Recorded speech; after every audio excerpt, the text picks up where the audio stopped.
ऐसी स्थिति आती है कि बस निराश होकर के उपासक अब क्या करें, अब क्या क्या हो सकता है, कोई मेरा नहीं, कोई, अरे कोई तो बोले कि मैं सही चल रहा हूं, कोई तो बोले ठीक हो, जिसको देखो वही प्रतिकूलता प्रतिकूलता।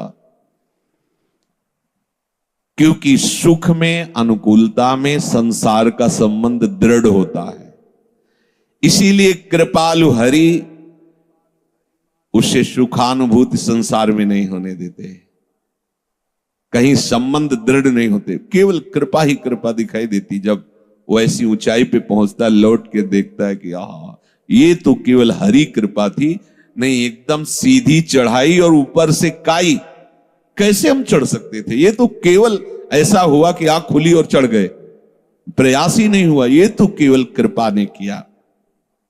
उस समय वो केवल प्रभु की मधुर मधुर कृपा का अनुभव करके रोता रहता है। जो उपासक कृपा पात्र होता है उसकी दशा इस रूप में पहुंचती है। सच्ची मानना कृपा ही बदलती। एक उपासक परिचय के, बढ़िया सुंदर परिवार, अच्छी अर्थ की प्राप्ति की व्यवस्था, और जैसी भक्ति करनी चाहिए वैसी भक्ति कर रहे हैं। अब कृपा उदय हुई, जिनके द्वारा परिवार का पोषण और अर्थ व्यवस्था होती थी, भगवान ने उनको अपने पास बुलाया। अब जो भी वो धीरे धीरे सब छूटता चला गया। अब अखंड वृंदावनवासी बैरागी स्वरूप भजन परायण प्रगट में देखने में लगा सब उजड़ गया, लेकिन आंतरिक वृत्ति से देखो तो लगा सब संभल गया। प्रभु ने कृपा करके कैसा संभाला, ये अब कोई रास्ता ही नहीं रह गया, एकमात्र प्रभु का रास्ता रह गया है। तभी तुम परमानंद में जा सकते हो, जब प्रभु की कृपा ऐसे घेर लेती, दिखाई देता घेर लिया कृपा ने। अब रोते रहो या चिल्लाते रहो, तुम्हारे रोने चिल्लाने का कोई वहां फर्क नहीं पड़ता। अभी मोह ममता में हो सकता है आपको दुख लगे, लेकिन जब आप उस कृपा का परिचय प्राप्त करेंगे तो मधुर मधुर उनकी कृपा मूर्ति का अनुभव करके केवल रोते रहेंगे। इसलिए मैं तुम्हें कहता हूं, तुम कभी इस मार्ग में निराश मत होना।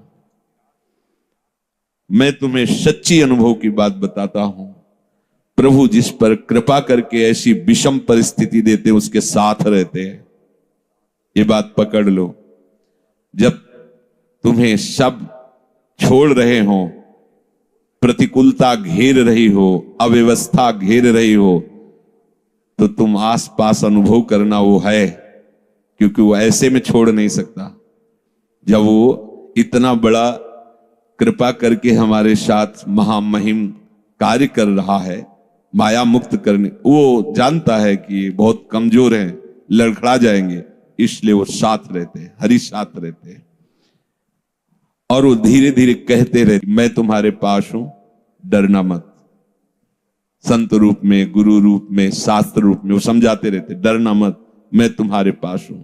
सच सच वो अपनी गोद में ले लेते हैं ऐसे उपासक को, वो अपने अंक में ले लेते हैं। जिसको जगत से निराशा मिली वो हरि की गोद में बैठ जाता है। तो बलिहारी है ना ऐसी निराशा की, ऐसे दुख की।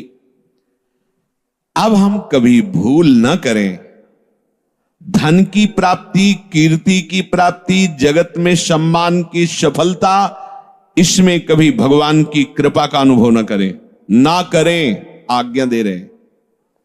ठीक है, महाराज अम्बरीश अपने समस्त वैभव को स्वप्न तुल्य मानते थे, चरित्र में आया है। ठीक, उसका कोई मात तो नहीं होना चाहिए। दीनता, दुख, अभाव, निंदा, असम्मान, ये महामधुर मंगलमय भगवान की कृपा हुई है, इसे आदर पूर्वक स्वीकार करो। फिर ध्यान दीजिए, धन, मान, कीर्ति, जगत की प्रत्येक सफलता, अनुकूलता, इसमें कभी भगवान की कृपा को मत मानो। ये महापुरुषों के वचन है। दूसरे इसमें टिप्पणी कर सकते हैं कि भगवान की कृपा न माने, तो इसमें क्या माने? ये भगवान की कभी कृपा नहीं हो सकती। वो अपने कृपा पात्रों को माया में नहीं फंसाते, इसी का नाम माया है।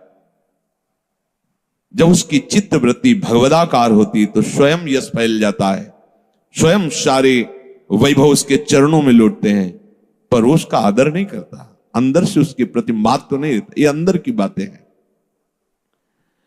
दीनता, दुख, अभाव, अकीर्ति, निंदा, असम्मान, मधुर मधुर मंगल में भगवान की कृपा हुई है, इसको स्वीकार करो। यह है भगवान की कृपा।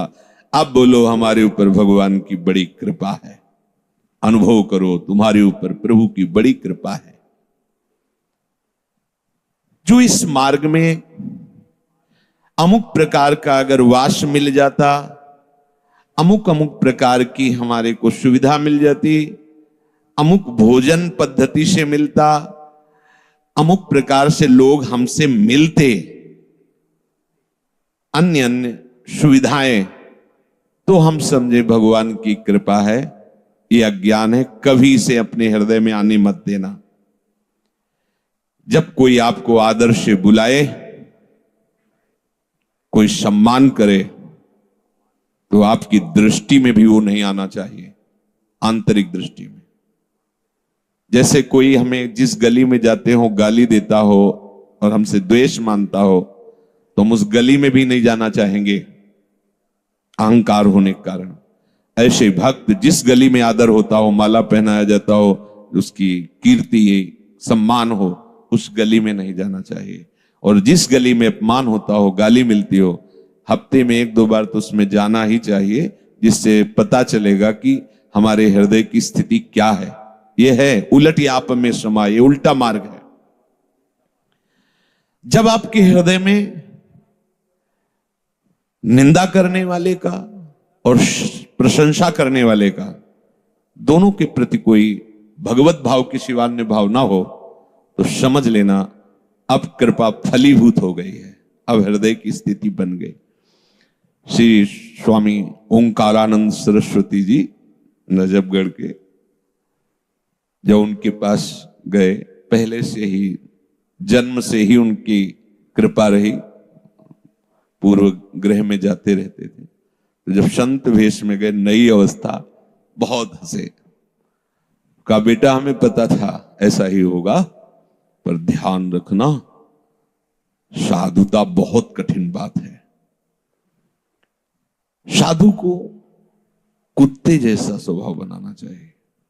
मुझे समझ में नहीं आया साधु स्वभाव और कुत्ते का स्वभाव। महाराज जी मेरी समझ में नहीं आया। बहुत ब्रह्म प्राप्त महापुरुष तेजों में एकांत खंडहर गंगा किनारे रहते थे, कोई सुविधा नहीं किसी भी तरह। कोई एक अल्मोनियम का कटोरा जैसे भिक्षुक लोग रखते हैं, ऐसे ही बस रखा रहता, उसी में जो भिक्षा आई पा लिया। ऐसे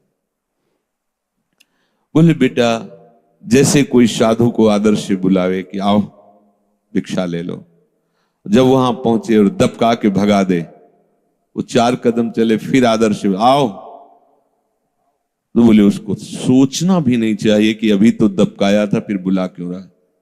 ऐसे अगर 10 बार बुलाए तो 10 बार वापस हो जाना चाहिए। जैसे कुत्ता है, आप टुकड़ा डालो और फिर दबका दो, फिर आप पुचकारो, फिर आ जाएगा, फिर ऐसा स्वभाव होना चाहिए। और साधु को मन को ऐसे मारना चाहिए। 2 उपदेश उन्होंने उस दिन पहले दिन दिए थे।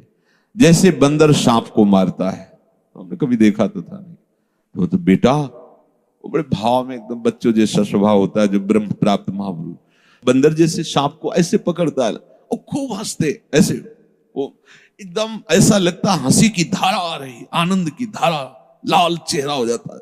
बोले वो उसको लेके से पेड़ में ऐसे ऐसे घसता है उसके मुंह को, फिर कान में लगाता है, अगर थोड़ा भी सूं हुआ फिर घसता है, मरने पर भी उस घसता रहता है। बोले ऐसे ही उपासक को अपने मन को मारना चाहिए। जरा भी हलचल मन में समझ में आए, फिर नाम भगवत चिंतन, वाणी ब्रह्म चिंतन इतना रगड़ दो कि मन मर जाए, फिर साधु हो जाता है। तो मानापमान की भावना का त्याग भगवत कृपा से ही होता है। जगत में चाहे जितनी प्रतिष्ठा हो ये स्वप्नवत है, कोई बात आंख मूंदी चाहे जो कुछ बने रहे हो, अब तुम्हारे कर्म तुम पे लागू होके कहां ले जाएंगे? ये पद प्रतिष्ठा कोई तुम्हारे साथ नहीं जाएगी। भगवान जब देखते हैं कि हमारे भक्त का बुखार बढ़ रहा है अहंकार का, तो बिना किसी अपराध के वैसा जाल रचते हैं कि उसका अपमान होता है और निंदा होती है। अहेतु की कृपाल हैं, बस अपने उनकी कृपा को समझ नहीं पाते। वो रचते हैं, आपको लगेगा मैंने ऐसा कुछ नहीं किया, क्या मैंने किया, क्या अपराध था, ये सब क्यों बवंडर हो रहा है, गाली दे रहे हैं लोग, निंदा कर रहे हैं, हमने क्या किया, कौन से गलत कार्य कर, कुछ नहीं। ये भड़बड़ाने की जरूरत नहीं, ऑपरेशन हो रहा, चुप शांत थिएटर पे हो। तुम्हारे अहंकार का बुखार कहीं बढ़ रहा है, तुम्हें समझ में नहीं आ रहा, पर उस कृपा सिंधु ने देख लिया, सर्वज्ञ है ना। अब वो बिना किसी कारण के जाल रचेंगे, आपका अपमान होगा, निंदा होगी, और निंदा उसी से करवाएंगे जिससे प्रतिष्ठा होने की संभावना है। निंदा, अपमान, अकीर्ति, तिरस्कार, अप्रतिष्ठा, बिना दोष के लांछन, जब ये तुम पे बरसने लगे तो समझ लेना प्रभु दूर नहीं नजदीक ही हैं, मिलने वाले हैं। कौन चाहता है भगवत प्राप्ति? है? कौन चाहता है? बातें बनाना अलग है, प्रभु जिसको प्यार करते हैं उसको अपने समान बनाते हैं, ये भगवत समान बनाते हैं। इन्हीं में तो हम फंसे हैं, और ये तो सब अहंकार का पोषण करके बार बार जन्म मरण इन्हीं से तो होता रहा है। हम उन कृपालु की कृपालुता को ना समझकर हम समझते हैं भगवान अब हम पर अपनी कृपा हटा ली है, इसीलिए पग पग पर हमें विपत्तियां मिल रही हैं। जब तक किंचन मात्र भी आदर, सम्मान, कीर्ति, ये हमारे प्रिय मित्र हैं, ये हमारे प्रिय संबंधी हैं, ये हमारे बंधु बांधव हैं, और ये हमारे कहने पर प्राण भी त्याग सकते हैं। अगर ऐसी किसी के भी प्रति बात हो तो हटा देना, नहीं तो ऑपरेशन शुरू हो जाएगा। बहुत कृपालु हैं प्रभु। तनिक सी कृपा कोर सब तुम्हारे इन मानसिक कल्पनाओं का विनाश कर देगी। डरते रहो इस बात से, किसी को अपना मत कहना, नहीं धोखा हो जाएगा। या तो विवेक से आपके अंदर से अपनापन हटा देंगे, सामने से ही हटा देंगे। अच्छा कहते भगवान ऐसा क्यों करते हैं, उसने क्या लिया था, तो वही तो है उसमें, और कौन है, वो अपने आप को समेट लिए। एको हम बहुश्यामा, बहुश्यामा से एको हम। कोई पाप हुआ, कोई अपराध हुआ, वहां तुम्हें देखने में लग रहा था कि माताएं, भाई हैं, बेटा, ये मित्र है, ये अमुक, तुम्हें लग रहा था, और वही तो एको हम बहुश्यामा, वही तो बने हुए थे, अपने में समेट लिया। अब तू नहीं समझ पा रहा है कि मैं इन सब रूपों में, तो देख ये सब रूप मेरे ही, समेट लिया। अब केवल हरिशरणम। अब जब लोग कहे कि अच्छा चलो भक्त के साथ से, लेकिन सामने वाले ने क्या किया था, तो सामने वाला प्रभु ही तो था, वो नहीं जान पा रहा है, इसलिए जनाने के लिए उसको अपने में लीन कर लिया, क्योंकि वही बने हुए थे। अब एक ही रह गए हरि, अब चल।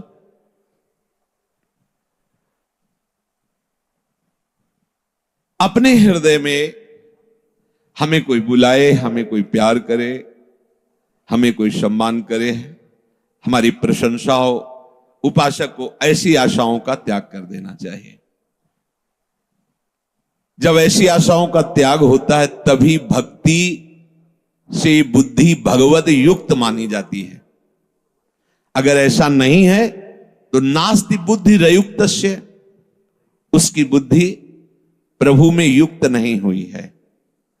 चायुक्तस्य भावना, अब जिसकी प्रभु में बुद्धि युक्त नहीं है उसके हृदय में ये भावना ही नहीं आ सकती कि मुझे केवल कर्तव्य कर्म करना है, बस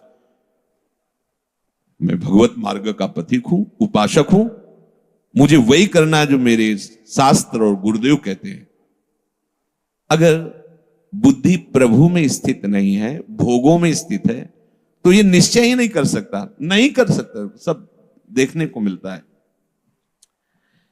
मन और इंद्रियों का संयम करना उपासक का मुख्य कर्तव्य होता है, और यह होता है भजन से। भजन से विवेक पूर्ण बुद्धि मन और इंद्रियों को गलत मार्ग में जाने से रोकती है। जिसका मन और इंद्रियां संयमित नहीं है, वो असंयमी पुरुष कभी मेरी प्राप्ति की भावना ही नहीं कर सकता। नास्ति बुद्धि रेयुक्त से न चायुक्त से भावना नहीं कर सकता। मन और इंद्रियां हलचल मचाए हुए हैं भोगों के लिए, मान सम्मान के लिए, जैसा भी आपने सुना। वो कभी मान चाहता है, कभी सुख चाहता है, कभी आराम चाहता है, कभी धन चाहता है, कभी भोग चाहता है। भीतर ही भीतर उसके सब खलबलियां मचती रहती कामनाओं की। इसलिए वो निश्चय ही नहीं कर पाते कि मुझे प्रभु चाहिए, मुझे प्रियालाल चाहिए।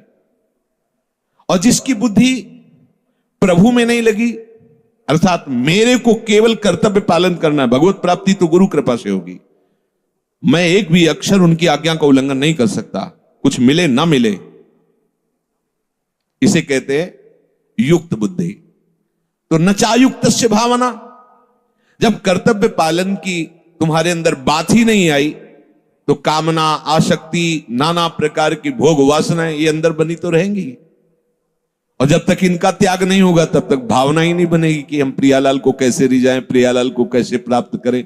भावोत्सवेन भजतामृष कामधेनु, जब तक बुद्धि युक्त नहीं हुई तो भावना ही नहीं बनेगी। न चाभाव यतः शांति, जब तुम्हारी भावना ही नहीं बनी है तो तुम्हें शांति कैसे प्राप्त हो सकती, विश्राम कैसे मिल सकता है। वो अशांत से कुतः सुखम, जो अशांत है हृदय, वो दिव्य सुख का अनुभव कैसे कर सकता है। ये अहंकार का पोषण करने का स्वभाव उपासक छोड़ दे। कई उपासक जिसे बताते, हम नित्य लीला में प्रवेश, हम बार बार इसलिए कह रहे हैं कि वास्तविक नित्य लीला में प्रवेश कराना हमारे आचार्य, हमारे गुरुजनों का प्रयास है। जो रसरीति सबंते दूरी, सो सब विश्व रही भरपूरी, मूर्ष जीवन कह दई। वो नाटक करने के लिए तुम्हें आदेश नहीं करते, तुम्हें वास्तविक लीला में प्रवेश कराना चाहते हैं आचार्य, महापुरुष जन। आप उनकी आज्ञा के अनुसार चलिए। चार लोग बेचारे अज्ञानी हो, जान लेंगे कि आप नित्य लीला में प्रवेश कर रहे हो, कर चुके हो, प्रणाम करें, नमस्कार, उसे होगा क्या। और प्रवेश तुम किए हो इंद्रियों के भोगों में। अरे उस सर्वज्ञ पर प्रभु की दृष्टि से कोई बच थोड़ी सकता है। ये नाटक क्यों, किसकी रिझाने के लिए, ये दंभ पाखंड क्यों, केवल उदर पोषण और कुछ आवश्यकताएं। यह तो बढ़िया है भैया, बाबागिरी का भेष उतार दो और लेबरी करो, 400-500 रुपया एक दिन में कमाओ और मनमानी सामग्री लो, फिर चलो। और उसमें भी गाय और पशु पक्षियों का कुछ भाग निकाल दो और नाम जप करो, तो बढ़िया तुम्हारी सदगति हो जाएगी। संत बन के भगवत मार्ग के पथिक होकर, उपासक होकर, इस बात से अपने को पुजवाना कि मुझे भगवत प्राप्ति हो गई, मैं नित्य लीला में प्रवेश, खिलवाड़ समझा नित्य लीला में प्रवेश होना। अरे रोते रहे बड़े बड़े महापुरुष लाडली जू से, कभी तो कृपा कोर करो। जो अब आप देखो, भोरी सखी सेवा कुंज में जो बंदर भी नहीं खाते थे चने, उन ठुड्डियों को बिन करके एक मुट्ठी यमुना किनारे, कितनी जितेंद्रियता है, कितना संयम है, किसी से कोई, वो रोते थे श्री जी के लिए। पूरा जो भोरी सखी के पद हैं आप पढ़ के देखो, उनमें कैसा उनका प्रेम बरस रहा है पदों में।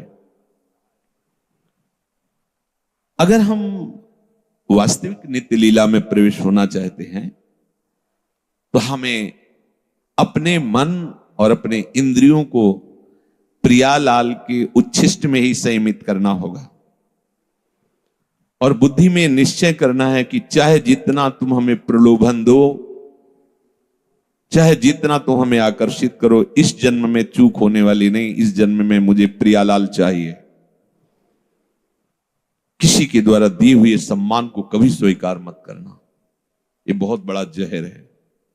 साधक इससे भ्रष्ट हो जाता है। कोई तुम्हें प्रणाम कर रहा है, नमस्कार कर रहा है, हो सके तो तुम उसे प्रणाम करो, उसे स्वीकार मत करो। अंदर कभी स्वीकार मत करो कि मुझे ये जो पैर छुआने में आपको सुख मिलने लगा या आप इसे अच्छा समझते हैं, तो आपसे प्रार्थना है, आप सावधान हो जाइए, आपका पतन शुरू हो चुका है।